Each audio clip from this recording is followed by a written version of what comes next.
Second thing, over leverage.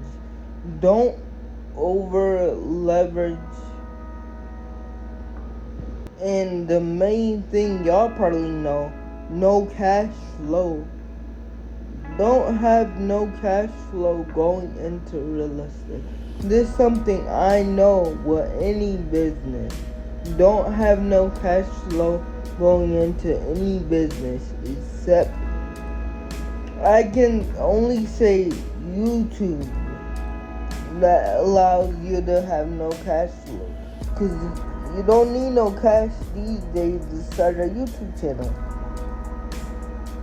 And don't have no exit plan. Don't have no plan behind. Don't have no plan if it crashes. You gotta have something else to lean on. And you gotta always, if you wanna get into real estate, I'm gonna start a channel about this. I just don't know when. Don't always do your research, but I'm not gonna get into this in this video. I'm gonna get into it on my other channel. If I make it, I'm gonna make it. And trust me, I'm gonna make it. Instead, this what you need to do. Have multiple assets. Crypto businesses move the smart way. And then use conservative leverage. Max out 70% LTV. Always make cash flow. Always make more cash. Like say you wanna buy this property.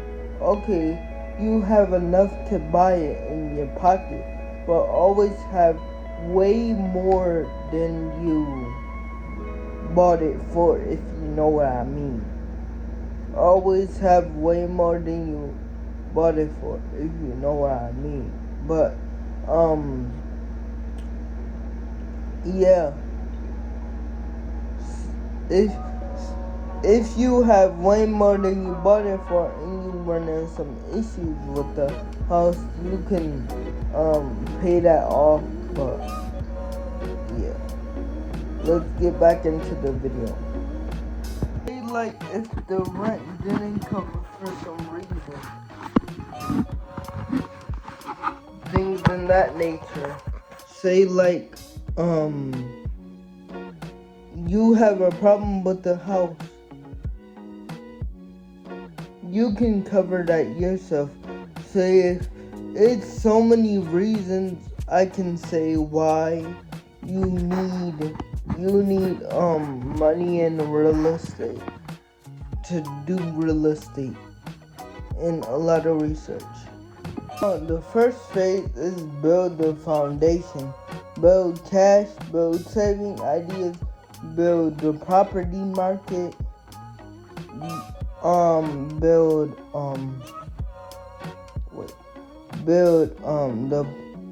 that's phase 1. That's gonna take you 1 month to 6 months to do alone.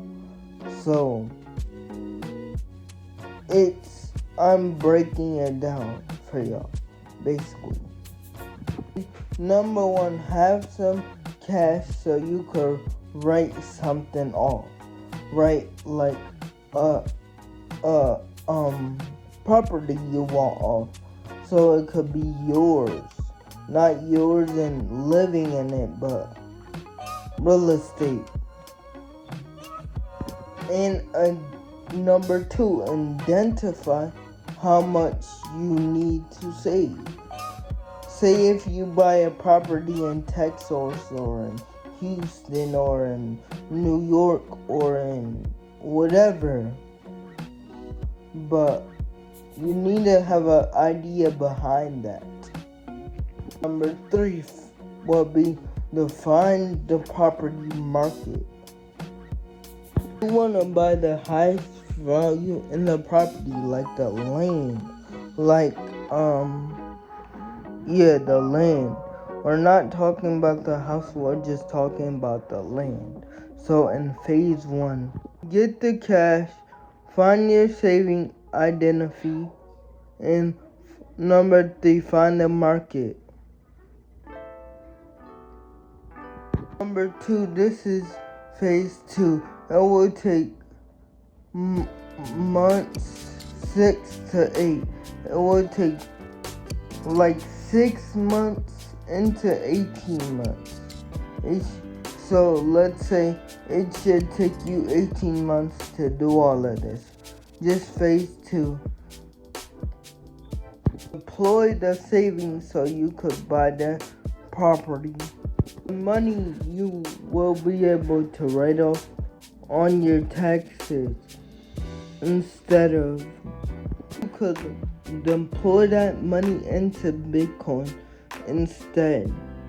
Now your cash flow, you will be making cash from Bitcoin. And phase 3, this is the fun part. This is gonna take you 2 years. Now say you studied all this up to this point. Now it's the fun part. Now it's time to get into the fun stuff. 18 months or 2 months down the road or 2 years, what we do, we can finance a property now. You can pull some cash back on the property now. And then you have way more money back that you ain't gotta send to the government from Bitcoin, from other places, from real estate, things like that. Now you have 2 rental properties, dollar cost at the same time. And this is become a flywheel. Each phase builds momentum. Of course, you start with one property, then you roll to the next, and the next, and the next.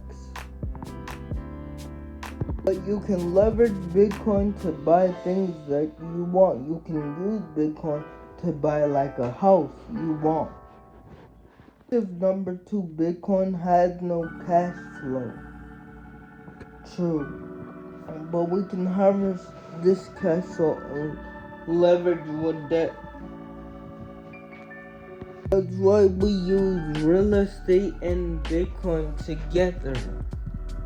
It's complicated to do it big in months. That's why I broke it down in 3 phases for y'all to really study this. Rewind the second video, and the second video really watching. Right now the master key is here.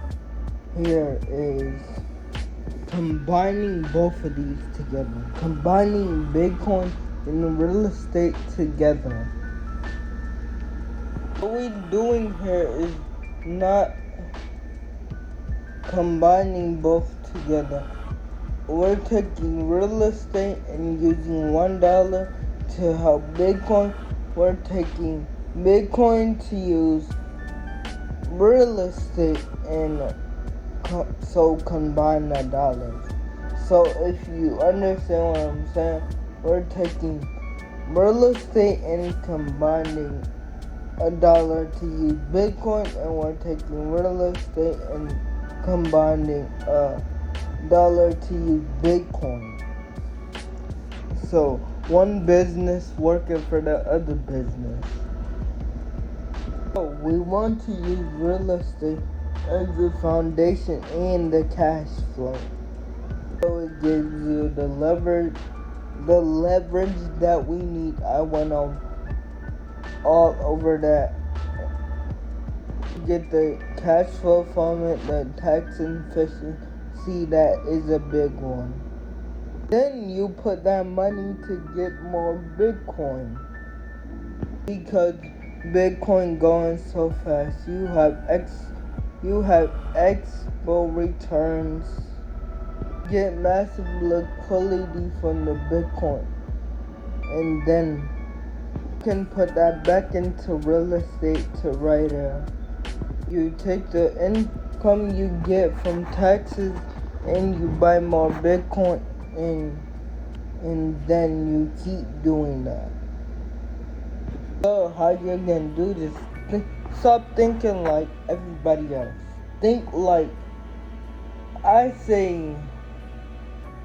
Have an open mind to really research Bitcoin and real estate, as I'm gonna talk from my experience.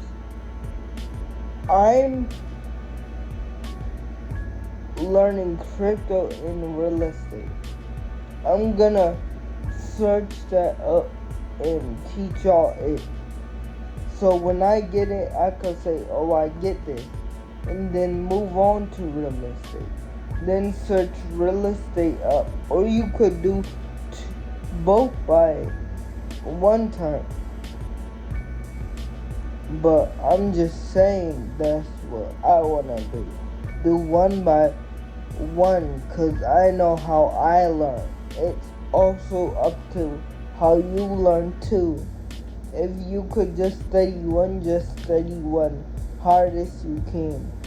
We got YouTube. Look anything up on YouTube about real estate. Ask GBT.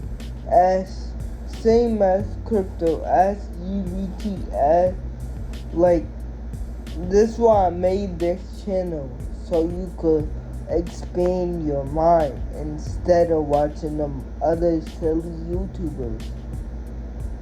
So if you wanna expand your mind, subscribe to the channel. You don't gotta subscribe to it because I said it. Subscribe to it. If it's a good channel, if you find you learned something in this video or the past video, subscribe to the channel. Remember, the wealthy don't work harder than you. Just use money differently, I like to say. The reason why you work so hard is because your money doesn't.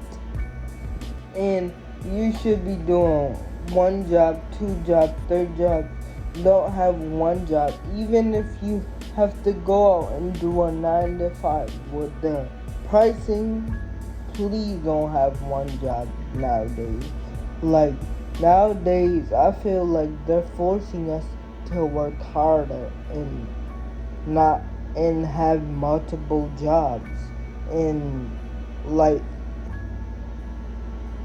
I said, if I get a 9 to 5 right now, I'm gonna apply the 2 jobs. I'm gonna search up those jobs, search up how much I'll get paid. So then go in a calculation.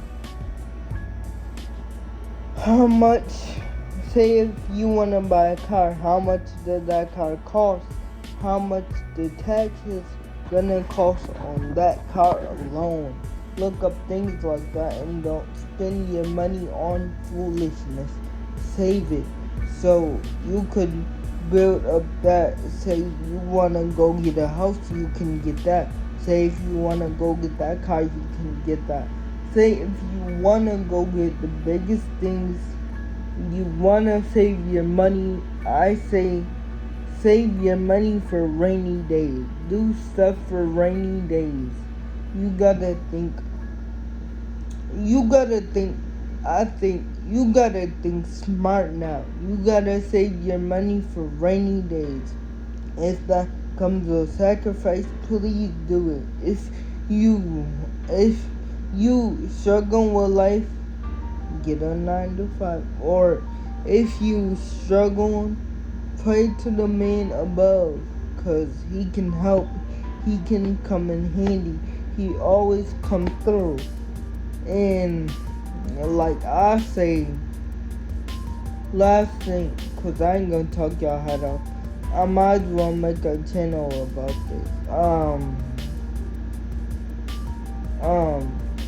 Yeah, and keep God first. Have 2, 3 business. I would try to get 3 business if I were you. If I was struggling, I'd try to get 3. One at night, one in the day, or 2. Another good job. And you probably asking what's a good job? A factory. Get a factory. You work in a factory. Some factories make good money, some don't. But that's why you gotta look up the job that you're working at. If you're just starting like me, I'm gonna apply to Wally's World to work at night shift and then save an hour to take a nap and eat, then go work at Denny's, then go work at a restaurant, then do it again, save 2 hours to sleep and do it again. That's how I wanna work when I get older, and I say that I can do that because you can, and you can do this because you're capable of doing it with the strength of God. So always, and I say this to say, always think out the box. Don't think in the box, because you're not gonna get nothing thinking in the box. You gotta think out the box. But yeah.